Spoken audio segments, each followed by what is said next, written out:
Finalmente, después de esta valiosa información, queremos dar la más cordial bienvenida y es un honor para mí presentar a nuestro conferencista del día de hoy, el profesor Juan Pablo Correa Baena. El doctor Correa Baena es profesor asociado y catedrático Goizueta para profesores jóvenes de la Escuela de Ciencia e Ingeniería de Materiales en el Instituto de Tecnología de Georgia o en inglés Georgia Tech. Obtuvo su doctorado en Ingeniería Ambiental en la Universidad de Connecticut en el 2014 en el grupo del profesor Alexander Agrius. Realizó dos estancias postdoctorales, una en el EPFL en Suiza con los profesores Hackfeld y Gratzel y otra en el MIT con el profesor Tonio Buonassisi. Se incorporó como profesor asistente en el Georgia Tech en el 2019 y fue promovido a profesor asociado con titularidad en el 2024. Su grupo de investigación se enfoca en comprender la relación entre la química, las estructuras cristalográficas y las propiedades de materiales semiconductores emergentes para aplicaciones optoelectrónicas. El doctor Correa Baena desarrolla técnicas de deposición como la deposición por capas atómicas, conocido como ALD en inglés, y la evaporación térmica para materiales híbridos, orgánicos e inorgánicos con un control a escala atómica y nanométrica. Asimismo, su grupo desarrolla métodos avanzados de caracterización, incluyendo dispersión y fluorescencia de rayos X basados en sincrotrón, para responder a preguntas fundamentales sobre materiales híbridos y metaestables. Su programa de investigación ha recibido financiamiento del Departamento de Energía, el Departamento de Defensa, el National Science Foundation, Industria y otras fundaciones, entre otros. Su trabajo ha sido citado más de 43,000 veces con un índice H de 72, lo que lo posiciona como un investigador, altamente citado, reconocido reconocimiento otorgado por el Web of Science como en el grupo del Highly Researched Research en el 2019 y por el Nature Index también como un Leader Early Career Researcher en el año 2019. El doctor Correa Baena también ha recibido un número de reconocimientos, entre ellos la beca de investigación y Fundación Sloan y el reconocimiento por el presidente John Biden eh, como un Early Career Award for Scientists and Engineers. Estimado Juan Pablo, muchísimas gracias por darnos hoy parte de tu tiempo. El micrófono es tuyo. Es un placer escucharte y poder compartir este espacio contigo para hablar sobre un tema tan importante como es el uso de perovskitas para aplicaciones en energía y optoelectrónica. Muchísimas gracias, Carlos, Juliana, Joan. Es un placer estar acá y hablarles un poquito de los trabajos que hemos estado haciendo en los últimos años en mi grupo. Bueno, un poquito de background de mí. Yo voy a estar hablando medio en español, medio en inglés, así que me perdonarán. Trataré de hacer lo que pueda en español y de pronto los términos más técnicos los diré en inglés. Si tienen alguna pregunta o si no entendieron algo, con muchísimo gusto les puedo responder. Yo soy originalmente de Colombia, viví en Colombia hasta los 11 años y de los 11 a los 17 me fui a vivir a Ecuador. Yo soy colombo ecuatoriano y a los 17 me vine para acá, para Estados Unidos a estudiar la carrera y ya pues aquí me quedé. Entonces, pues por eso mi español todavía lo tengo, pero por ahí se me salen las palabras en inglés, así que me perdonan. Bueno, mi carrera ha sido, como ya Carlos les comentó, he estado interesado siempre en la química y materiales que nos puedan ayudar, materiales desde la perspectiva de la química, que nos puedan ayudar con términos ambientales. Entonces, toda mi carrera me enfoqué en cómo podemos utilizar la química para hacer mejores materiales que puedan implementarse en dispositivos que nos puedan ayudar con la energía limpia, por ejemplo, celdas solares. Entonces, mi doctorado fue en celdas solares, pero pues muy de la parte de química, ¿no? Desarrollar nuevos eh, dispositivos desde la parte de la química para hacer un dispositivo mejor. Y bueno, ya mi carrera se ha ampliado un poquito, ya no solamente trabajo en dispositivos de celdas solares, sino que también ya trabajo en otros tipos de cosas. Entonces les voy a contar un poquito sobre ese tema. Em, Aquí estamos. Ok, primero les quiero agradecer a mi grupo, que son los que han hecho todo el trabajo que voy a estar mostrando aquí. Tengo un grupo de 12, o bueno, ahorita tengo dos más, 14 estudiantes de doctorado y pues varias personas que se han graduado del grupo, que ya están haciendo sus propias carreras y pues la mayoría de los datos que voy a mostrar hoy vienen de la gente que están en estos cuadraditos rojos. Áreas de investigación en mi grupo que nosotros estamos interesados y publicamos muchísimo en la ACS porque nos gusta mucho como el formato y lo fácil que es publicar con ACS, aunque full disclaimer aquí, soy editor asociado de la RSC, de una revista de ceras solares de RSC, de Royal Society of Chemistry. Pero publicamos muchísimo en JAX, ese es uno de las revistas en las que más publicamos, y también en Chemistry of Materials. Bueno, hacemos mucha cosa de caracterización de materiales con rayos X, vamos a synchrotron, ahorita les voy a mostrar un par de vignettes como de casos en los que hemos utilizado líneas de sincrotrón. Y también hacemos mucha parte de Processing Science, lo que llamamos Processing Science, que es tratar de desarrollar nuevas maneras de depositar esos materiales que son híbridos. Y también les voy a hablar un poquito más de estos materiales. Híbridos porque tienen una parte orgánica y tienen una parte inorgánica. Esas dos interactúan y forman un material. Cuando tú estás haciendo la deposición de un material híbrido, es muy difícil controlar el proceso porque el orgánico se evapora o tiene interacciones entre las moléculas que son bastante, que se activan a temperaturas bastante bajas. La parte inorgánica necesita más temperaturas más altas. Entonces, si tú, por ejemplo, tú estás tratando de evaporar dos materiales, uno es orgánico y el otro es inorgánico, uno va a evaporar mucho más rápido que el otro. Entonces, tenemos que tratar de entender cómo podemos controlar la evaporación de estos dos. Eso es lo que estamos haciendo en nuestro grupo, y eso es lo que yo llamo Processing Science, porque hay muchísima química que se envuelve, que está envuelta en estos procesos, y tenemos que entender la parte fundamental de cómo estas moléculas evaporan, por ejemplo. Entonces, caracterización, luego tenemos la parte de Processing Science y, a ver si puedo mover un poquito este coso aquí. Ok, lo vamos a ver para acá arriba. Y también ya tenemos la parte más de aplicación, en la que estamos trabajando mucho en fotónica. Uno de las cosas que estamos trabajando en fotónica es en polaritons, exciton polaritons, que es una quasi particle, una cuasi partícula en donde tienes un excitón y tienes un fotón que interactúan juntos y forman nuevos estados en donde pueden vivir cargas, donde pueden vivir los fotones.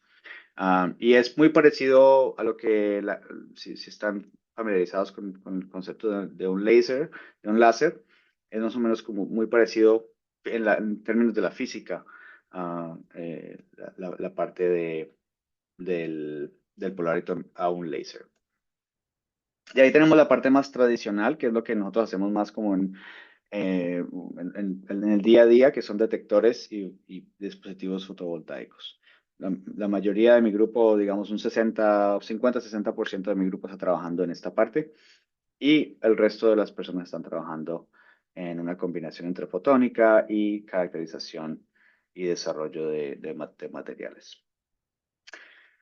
Ok, vamos a introducir ahora qué es la perovskita, que es este material híbrido que les estaba comentando.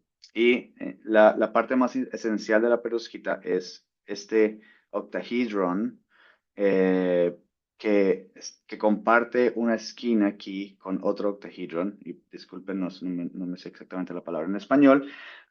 Es esta estructura en donde hay un metal en la mitad y tienes uno, 2, 3, 4, 5 y 6 am, eh, aluros en las esquinas y comparte uno de esos aluros con otro octahedron y así formas una estructura tridimensional que le llamamos la perovskita. Específicamente perovskita de aluro. Hay también otros tipos de perovskitas. En vez de tener un aluro, tienes un óxido. Entonces, eso se van a llamar perovskitas de óxido o oxide perovskites o halide perovskites, como le decimos en inglés.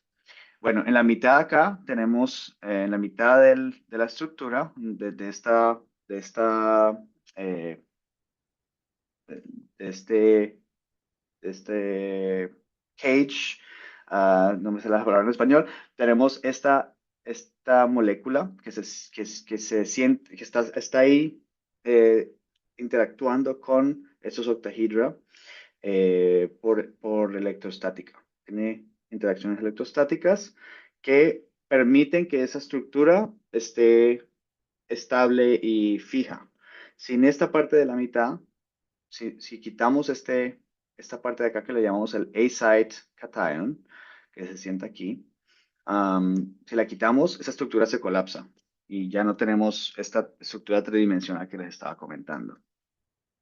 Entonces, esa parte es esencial, aunque no tiene enlaces fuertes. Es un enlace relativamente eh, suave porque son interacciones electrostáticas. Bueno, en la mitad de acá, que es esta parte de acá, en la mitad del octahedron, tenemos normalmente un plomo o estaño o germanio, pero normalmente lo que vemos en la literatura, lo que estudiamos más es el de plomo porque es mucho más estable que estos dos. Estos dos son muy inestables porque normalmente hay oxidación al 4, 4 se oxida al 4 más. Am, y aquí los haluros que utilizamos normalmente son el yodo, el bromo y el cloro. Lo que más se ve en la literatura y lo que más estudiamos nosotros y lo que voy a estar conversándoles hoy es el de yodo. Entonces son perovskitas de plomo y yodo con varios orgánicos. Ok, y lo que es más interesante de estos materiales en términos de propiedades es que como tenemos tanta flexibilidad en la química que le podemos poner en estos específicos sitios, lo que podemos hacer es que podemos cambiarles las propiedades. Entonces podemos hacer, por ejemplo, si hacemos un formaldehyde lead triiodide, que es si vamos aquí, es este de acá con el plomo y con el yodo. Esa molécula orgánica tiene dos nitrógenos y un carbono. Es un material que es bastante oscuro, absorbe casi todo el rango del rango visible.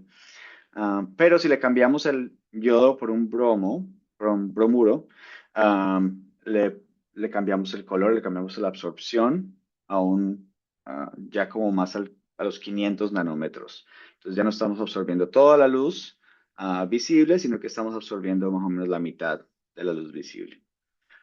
Y de ahí también podemos cambiar, por ejemplo, la parte orgánica. A ver si voy a poner aquí. Vamos a hacer la parte orgánica. Vamos del formamaldehído, que tiene dos nitrógenos y un carbono. Y vamos a la parte de un carbono y un nitrógeno. Son una molécula un poquito más pequeña. Ya ven que el color no cambia mucho, pero las propiedades electrónicas sí, y la estructura también cambia bastante. Aquí, por ejemplo, pueden ver que en este lado acá es bastante fácil verlo. Tienes un cristal, es un cristal, un single crystal, un cristal, un monocristal, donde es formamaldehydro y bromuro. Y ves que es más o menos como un cubito. Y si vas del cubito acá, a la parte que le cambiamos el metilamonio, ves que ya no es cubito, sino que tiene este single crystal tiene otra estructura. Y eso es porque la estructura de los átomos es distinta. Entonces, cambiamos el orgánico y cambiamos la estructura. Y eso al final tiene efectos en, cam- en la, en la parte de electrónica del material. Estos son los materiales en manera de películas delgadas, thin films. Y aquí, por ejemplo, vemos también el mismo efecto en colloidal quantum dots, por ejemplo, que son los quantum dots, que son esas partículas muy, muy pequeñas que le dieron el Nobel Prize a Munji Bawendi y a otros en esta área. Y tú puedes ver también que estas estructuras, cuando las vamos cambiando cuando vamos cambiando la química del yodo al bromo y al cloro, vamos cambiando el color. Entonces el cloro, ves cómo se vuelve ya más transparente. Este material absorbe, en cambio, en la parte de ultravioleta. Entonces ya no absorbe en la parte del rango visible, entonces por eso ya no es transparente.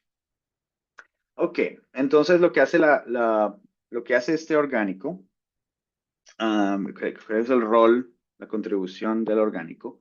Es más que todo tratar de estabilizar la estructura, tratar de que la estructura esté en su lugar y esa estructura es la que da las propiedades que estábamos discutiendo. Si tú ves aquí, eso es calculado por DFT, perdí mi láser. ¿Dónde estoy? Aquí estoy. Esta es la parte del plomo, la contribución del plomo al density of states, los estados en donde los electrones pueden estar, y es lo que determina el band gap, el ancho de banda, se me olvidó cómo se dice en español, el band gap del material. Ah, Esa es la parte del plomo, y esta es la parte del yodo.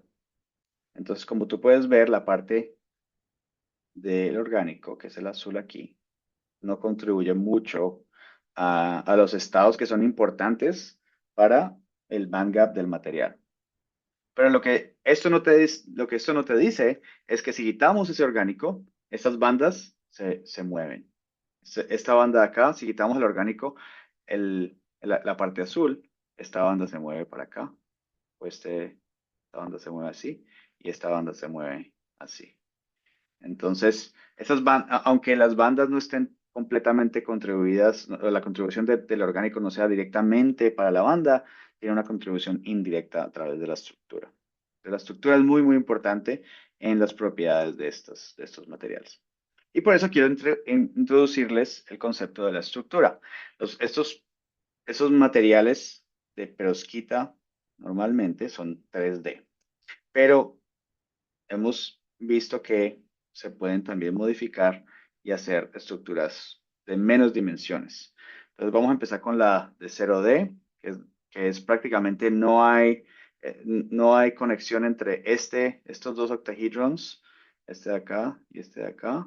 Están juntos acá, ok, esos están juntos, pero están separados de estos de acá, están separados de estos de acá. Es decir, que no están conectados a través de los haluros. Entonces, como que les da independencia. Eso es lo que llamamos el 0D. Luego también tenemos otro tipo de material que se llama el 1D o el 2D, una dimensión o dos dimensiones. Una dimensión, imagínate un pitillo o ¿cómo se dice? En general un popote en México, una estructura donde tenemos un enlace en una sola dirección. Y luego tenemos la parte 2D, donde tenemos no solamente una dirección, sino que tenemos otra dirección. Imagínate un papel, un pedazo de papel. Entonces, este es como si estamos viendo en la mitad de esta estructura. Aquí, este sería el papel, pero estamos viéndolo como de lado, ¿no? Y este sería el otro papel.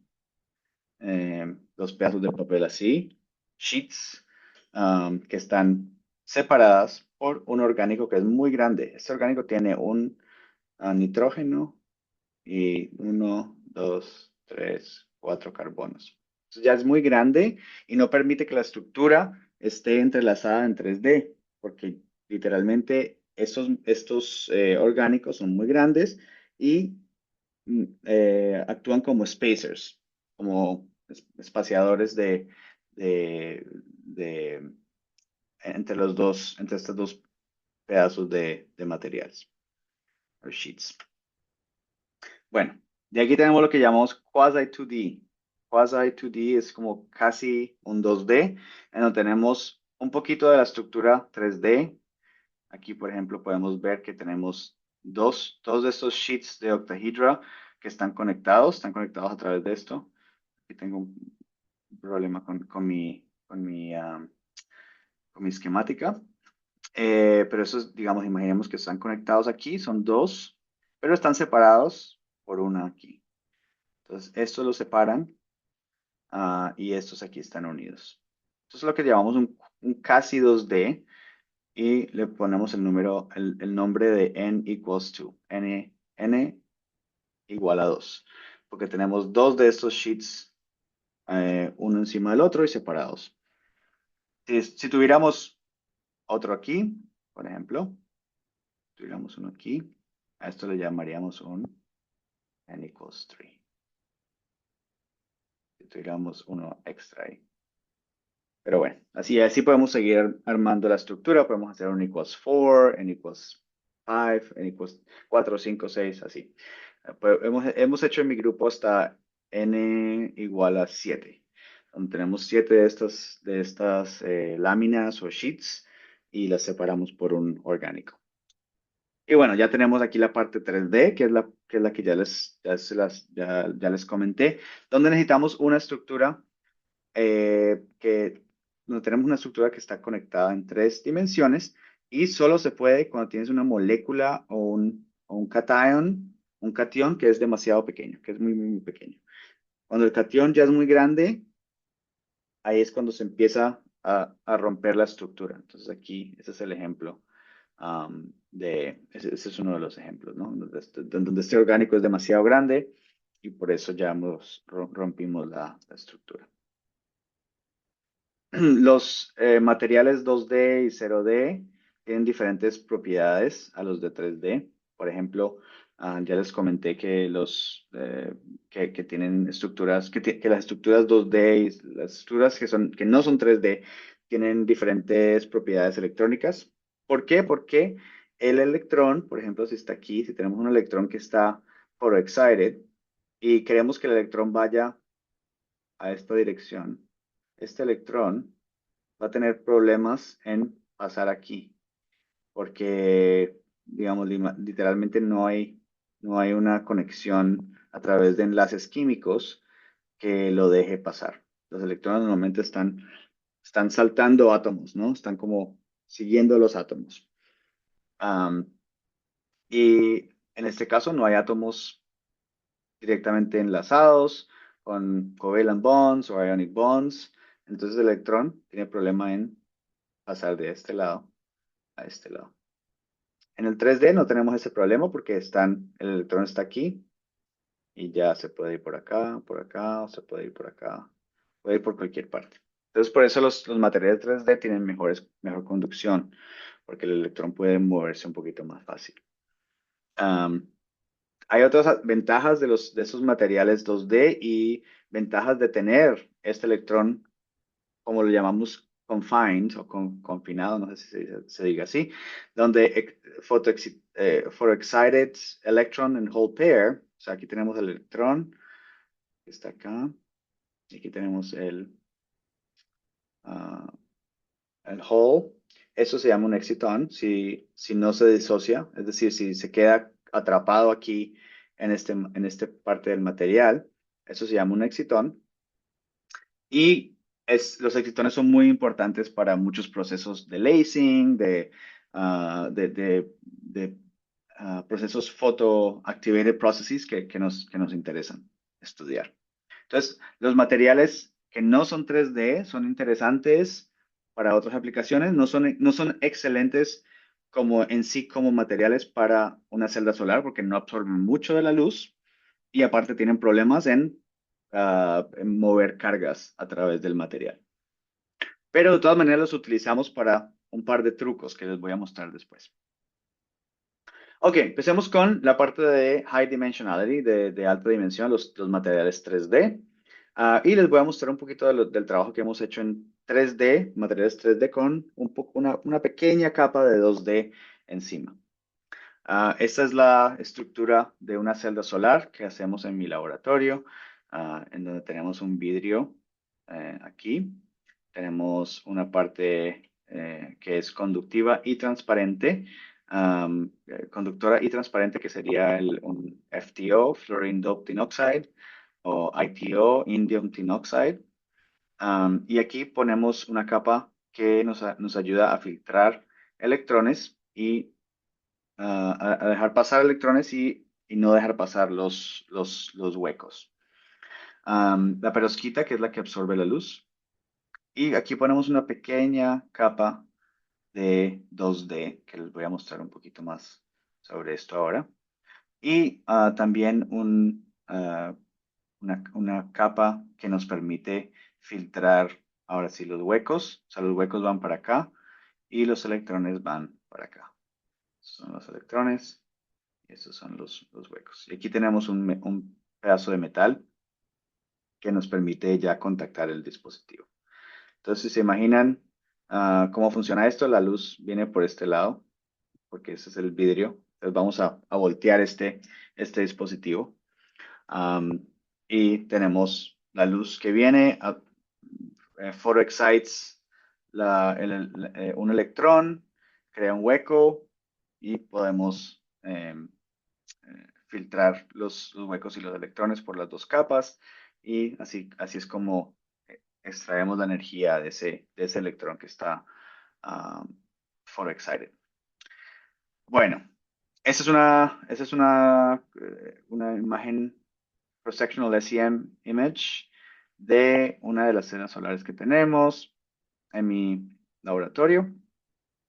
Y aquí tenemos, ese es oro. Esta es una molécula que se llama Spiro. Y esa es la perovskita. Y como pueden ver, esta película de perovskitas son unos 500 nanómetros, que es suficiente para absorber la mayoría de la luz que pasa por el material. Entonces, esta celda se ve muy, muy oscura. Por ahí les voy a mostrar una foto.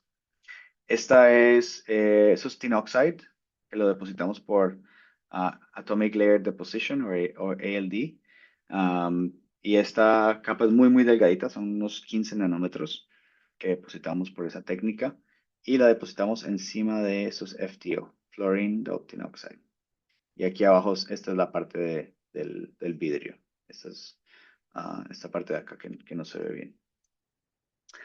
Bueno, y como pueden ver, durante estos pocos años que hemos estado estudiando estos materiales, lo que nos hemos dado cuenta es que hemos avanzado muy, muy rápido.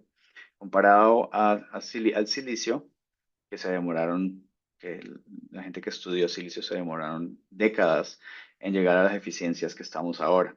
Y ahora una celda solar de perovskita es tan eficiente o más eficiente que una celda de silicio, pero todavía tenemos problemas de longevidad, que ya también lo discutiré un poquito. Una de las preguntas que nos hemos estado preguntando es ¿por qué? ¿Por qué estos materiales se han desarrollado tan rápido a comparación de todas las otras tecnologías tradicionales? Eh, ¿Por qué llegamos a estas eficiencias en solamente 10 años, mientras que todas las otras se demoraron 3, 4 o 5 décadas? Entonces, lo que hemos estado estudiando como comunidad, no solamente mi grupo, sino en general la comunidad, es que um, todo semiconductor va a tener defectos. Esos defectos significan que tienes espérate, ¿dónde estoy aquí? Tienes, por ejemplo, un vacancy, como te falta un átomo, porque hay una imperfección en el cristal. O tienes, por ejemplo, un interstitial, donde tenemos dos átomos. En este caso es la parte orgánica. Es solamente un ejemplo. Um, por ejemplo, tenemos dos de esos orgánicos, uno al lado del otro. O tenemos una sustitución de este orgánico aquí al aluro, por ejemplo. O tenemos otros tipos de defectos. Impurezas es otro que lo hemos estado estudiando bastante. Por ejemplo, tienes un átomo ahí de hierro, por ejemplo, que sabemos que no es muy bueno, o de bismuto, que no es muy bueno para la parte estructural y la parte electrónica del material. Entonces, lo que pasa es que en materiales semiconductores tradicionales, cuando tienes uno de esos defectos estructurales que les estaba comentando, creas trampas, defectos que crean trampas en tu bandgap. Entonces aquí está el conduction band, el valence band, que les estaba contando, ¿se acuerdan? Si se acuerdan de eh, de ese diagrama que les mostré, se veía algo como así, ¿no? Aquí ya lo simplificamos, ponemos una raya, como que ese es el nivel de energía donde los electrones pueden estar. Y lo que tú puedes ver es que el electrón eh, está photo excited y en un semiconductor tradicional tenemos, con esos defectos, tenemos deep trap states.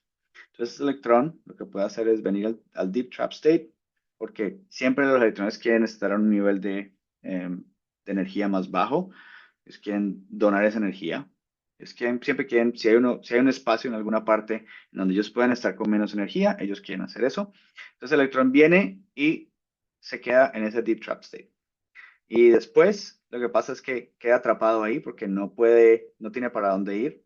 Normalmente en este band gap no se pueden tener electrones, pero en este caso sí hay espacio para los electrones porque tenemos estos defectos.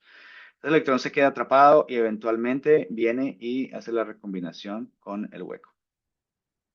Entonces, este es un proceso que normalmente no es deseable, no es algo bueno para la eficiencia de un dispositivo, porque estás perdiendo ese electrón. En vez de sacarlo del dispositivo, lo estás perdiendo antes de que lo saques. Bueno, en las perovskitas, lo que nos hemos dado cuenta y lo que hemos estudiado en estos últimos 10 años es que las perovskitas no tienen estos deep trap states que están en el medio del gap, pero cuando tienes un defecto, en vez de tenerlos en el medio del gap, lo tienes más arriba. Tienes aquí o más abajo, más cerca del valence band o del conduction band. Entonces ya no tenemos este problema en donde el electrón se queda atrapado aquí porque, am, porque tiene otro lugar en donde ir. Entonces, lo que pasa es que el electrón viene, se atrapa aquí, se queda atrapado aquí temporalmente en este shallow trap, en esta trampa muy cerca del conduction band. Pero como es tan cerca del conduction band, la diferencia de energía es muy pequeña. Y ya a temperaturas ambientales hay suficiente energía para ese electrón para desatraparse, ¿no? Entonces viene el electrón, sube de energía otra vez y queda en el conduction band. Entonces, eso es lo que llamamos nosotros trapping, detrapping. Atraparse, desatraparse. Entonces, el electrón se cae a esta trampa, pero tiene suficiente energía, se vuelve a subir, se vuelve a bajar, se vuelve a subir, se vuelve a bajar, se vuelve a subir, y eventualmente podemos sacarlo del, ah, del, del, del material. ¿Por qué eso es importante? Porque si estamos haciendo una celda solar de perovskita en un laboratorio como el mío, donde hay muchos elementos, muchas cosas, no es un ambiente muy limpio, este material va a tener bastantes impurezas, va a tener bastantes defectos. Entonces, cuando tenemos este montón de defectos en un semiconductor normal, tenemos que tener un ambiente súper limpio para que no hayan esos efectos para evitar estos deep traps, ¿no? En las perovskitas no nos importa tanto tener defectos porque tenemos estos shallow traps. Entonces, por eso es que creemos que las perovskitas tienen estas propiedades tan impactantes y tan buenas para hacer una celda solar que no necesitamos ambientes muy limpios, como por ejemplo lo requiere el camion Telluride, donde tienes clean room y tienes tienes muchísimo purificación de precursores, que es muy intensa, pero tenemos las mismas propiedades que la perovskita, donde lo hacemos en un laboratorio que es bastante sucio y hay bastantes impurezas en todas partes. Entonces, lo que creemos que pasa y por lo que creemos que las perovskitas les ha ido tan bien y han subido tanto en esta eficiencia tan rápido en laboratorios tan simples como el de nosotros. Y realmente eso se convirtió en un fenómeno. Todo el mundo podía hacer una celda solar de perovskitas si tenías un Glowbox. Um, y te daba eficiencias relativamente buenas. Es porque creemos que esos materiales tienen tolerancia a esos defectos, que llamamos esos deep trap versus shallow trap formation. Ok, mi grupo ya en los últimos 5 minutos o 7 minutos, les vamos a mostrar un poquito de lo que mi grupo estaba haciendo en este ámbito, que es la parte hemos pasado de entender el material en esos defectos, lo que llamamos point defects, en donde tienes, por ejemplo, esa ausencia de un átomo o tienes una impureza.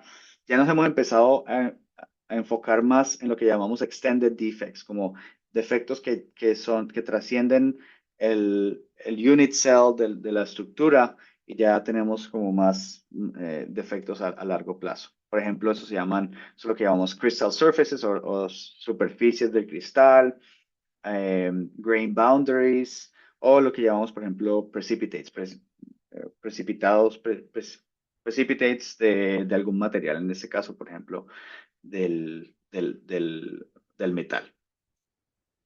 Empecemos con los precipitates, que es una técnica que desarrollé durante mi postdoctorado en MIT. Ahí publicamos esta técnica en Science en el 2019, en donde desarrollamos una técnica de sincrotrón súper interesante, donde tenemos el rayo X source, X-ray source, que viene, lo enfocamos en una parte muy, muy, muy, muy pequeñita, tan pequeñita como de hasta 40 nanómetros. Y lo que hacemos es que podemos ver con esos rayos X los materiales que tenemos en este dispositivo. Es el dispositivo que les mostré antes. Tenemos penetración de estos rayos X de hasta 2 micrómetros. Y si se acuerdan de las dimensiones de nuestro dispositivo es más o menos un micrómetro. Ah, entonces podemos ver todos los elementos que hay en nuestro dispositivo a través de estos rayos X. ¿Por qué? Porque cada una de estas capas va a tener fluorescence, que nos deja ver qué material, qué elemento tenemos específicamente en ese lugar. Entonces, esta técnica es súper interesante porque nos deja ver los elementos que tenemos con resolución de 40 nanómetros y con alta fidelidad. Es algo que nos da mucha certeza de qué elemento tenemos ahí.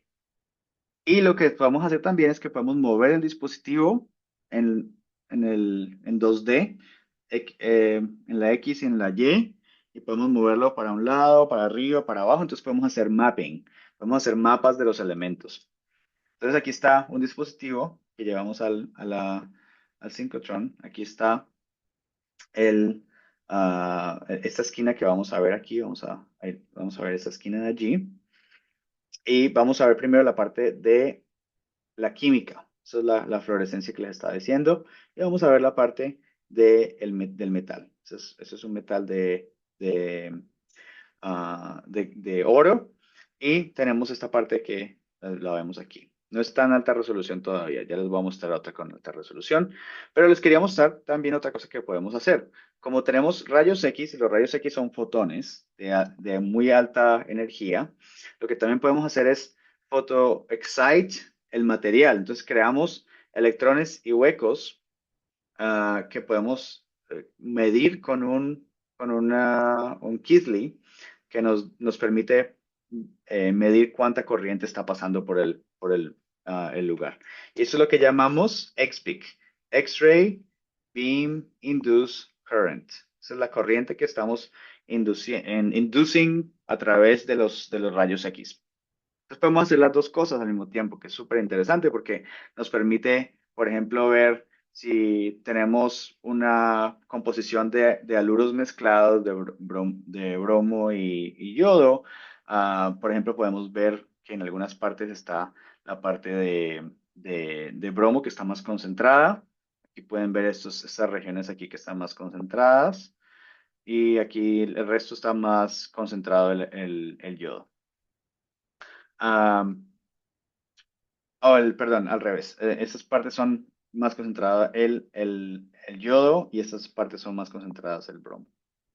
Bueno, la otra cosa que podemos hacer es hacer conexión entre la química. Por ejemplo, aquí está esta química en donde pusimos un cation de rubidio y tú puedes ver que estas estructuras se forman y podemos hacer la química y hacer la correlación con la parte que es más eh, que es más del performance. Entonces aquí lo voy a hacer en azul porque el rojo no se veía bien. Entonces puedes ver que esta estructura es muy parecida a la estructura que estamos viendo aquí.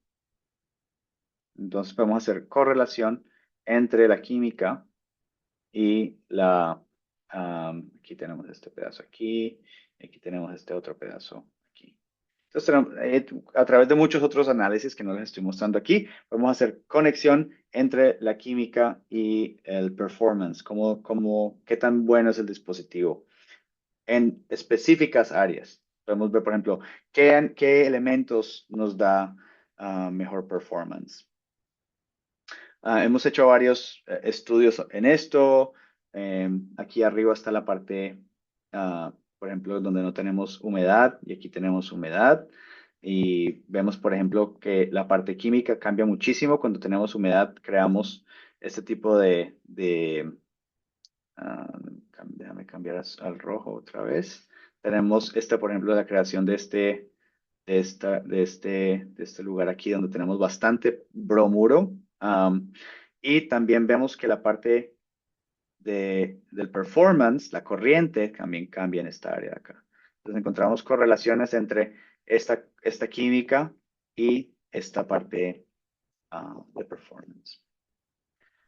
Ok, veo que voy un poquito tarde, así que les voy a contar un poquito más de Surface Defects y ya voy a concluir. Am, la siguiente área en la que estamos interesados es en la parte de defectos de superficie de cristal.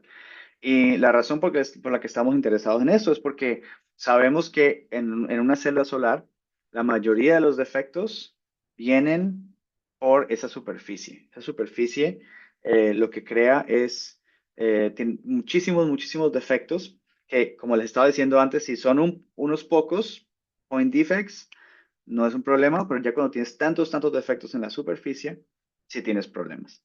Entonces, esto crea un déficit de, ah, de, de VOC o de Open Circuit Voltage, voltaje de una celda solar, en la que pierdes un 10% más o menos del voltaje porque tenemos muchos defectos en la superficie. Si no tuviéramos nada de defecto en la superficie, tendríamos muy buenos voltajes, pero aquí ves que estos son los que medimos. Todavía tenemos un déficit, lo que llamamos un delta V, un déficit de voltaje que es bastante alto. Y lo que creemos que está pasando es que tenemos defectos en las superficies. Entonces la gente, la gente que está estudiando estos materiales, incluyendo nosotros, hemos estado poniendo moléculas encima de esta superficie para ver si podemos pasivar o quitarle esos defectos de la superficie para ver si podemos incrementar el voltaje y traerlo más rápido, más cerca a la parte de lo que es el theoretical limit, el límite teórico del voltaje. Lo único que hemos visto es que con todas las publicaciones que miramos, algunas publicaciones dicen, cuando hacemos este tipo de treatment, donde ponemos una molécula en la superficie, vemos que creamos un efecto positivo, pero otros dicen no, creamos un efecto negativo. Entonces mucha gente está reportando que este voltaje sube, otra gente está reportando que este voltaje baja. Y eso queríamos verlo bien, queríamos como investigarlo bien y la manera que nosotros podemos hacerlo mejor es utilizar rayos X con muy bajos ángulos de, de, de incidencia, en donde el rayo X viene muy bajo y podemos ver la superficie de este material. Y eso lo hacemos en un beamline muy especializado en Nueva York, aquí en Estados Unidos. Y eso lo que nos permite hacer es tener alta resolución en la superficie, porque podemos ir al ángulo de incidencia muy bajo. Aquí, por ejemplo, eso es un ángulo de 0.05 grados, muy bajo. Pero tenemos bastante señal. Ese es el problema si lo haces, por ejemplo, en el laboratorio aquí en Georgia Tech. Si voy a hacer un experimento así y trato de hacerlo en este ángulo, me va a dar muy poca señal porque casi todos los rayos X salen para el otro lado y no no se detectan. O hay mucho scattering de los rayos X. Lo bueno del synchrotron es que hay muchísimos rayos X. La intensidad es muy alta, entonces nos da mucha señal. Y lo que nos permite es ver la superficie, penetration depth here sería la superficie, versus el bulk, versus como que ya la parte más profunda del material. Vemos la superficie versus la parte interna del material. Y lo que estamos interesados en ver es cómo se forman estos 2D, estos materiales 2D en las superficies 3D. Entonces aquí les voy a dar una pequeña demostración de cómo lo hacemos. Este es un material 3D. Aquí está el material 3D que les estaba comentando, policristalino. Tenemos 4 arcos, uno, 2, 3 y 4. Y cuando ponemos una estructura 2D, se forman nuevas estructuras. Esas estructuras son muy difíciles de verlas en el laboratorio, aquí en Georgia Tech, pero si vamos a un synchrotron, podemos verlas. Aquí está muy bien, se pueden ver. Ya podemos hacer el indexing para saber exactamente qué estructuras son. Sabemos que son un Rulesden and Popper to the structure con calidad de n igual a 2. Pero lo que vemos también es que si, por ejemplo, calentamos el material, hacemos un annealing step de 100 grados por 10 minutos, vemos que estos eh, resultados cambian. Vamos perdiendo la señal cristalina de ese 2D. Y si lo hacemos por 40 minutos, prácticamente hemos cambiado esa estructura completamente. Ya casi se ve como la estructura de acá. Entonces, lo que pensamos que está pasando es que cuando realmente ponemos este material en la superficie, se vuelve un material 2D y nos permite pasivar el material y mejorar el dispositivo. Porque tenemos una estructura perfecta, se ve súper bien, muy orientada, lo vemos perfecto con rayos X. Pero cuando lo calentamos por 40 minutos, esa estructura se rompe, los cationes se mueven y perdemos esa cristalinidad que teníamos antes. Ok, voy a terminar aquí porque ya vamos a terminar el tiempo. Eh, pero lo que les quería comentar es que esos materiales son muy interesantes porque tenemos tantas opciones de tunability de propiedades. Podemos cambiar el bandgap del material, las partes la parte electrónica. También la podemos controlar a través de los orgánicos. Este orgánico nos permite hacer estructuras 2D, 0D, quasi 2D o 3D. Y con eso les agradezco muchísimo y si tienen preguntas estoy aquí para responderlas.